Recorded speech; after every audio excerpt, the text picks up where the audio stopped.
வணக்கம், வந்தனம், நமஸ்காரம்.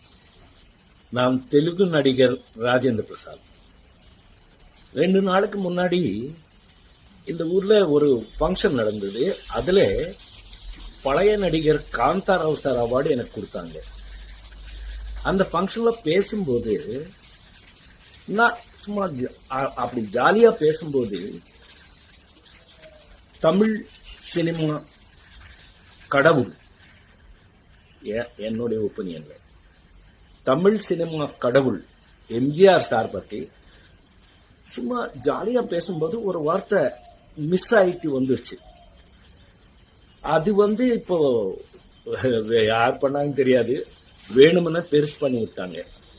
அது நான் ஒன்னும் அந்த மாதிரி அவர் பேசுவேன். நான் எவ்வளவு தைரியம் எனக்கு. மദ്രാஸ் பிலிம் இன்ஸ்டியூட்ல படிக்கும்போது அவர் தான் சிஎம். அவர் நாங்க எல்லாம் ஆக்டிங் எப்படி கத்துக்கிறோம்னு பார்த்தவர். அவரை சொல்ற அளவுக்கு நான் இல்லை. இருந்தாலும் அந்த மாதிரி மிஸ் ஆகி வந்த ஒரு பேச்சுல நீங்க யாராவது ஃபீல் பண்ணியிருந்தா என்ன மன்னிச்சுக்குங்க அப்படின்னு சொல்லி, இனி வாழ்க்கையில எப்பவுமே அந்த மாதிரி நான் பேச மாட்டேன். இது நான் உங்களுக்கு உறுதியா சொல்றது. இந்த தப்பு இந்த வாட்டி மன்னிச்சுக்குங்க. இதோட இது விட்டுருங்க. உங்கள் ராஜேந்திர பிரசாத்.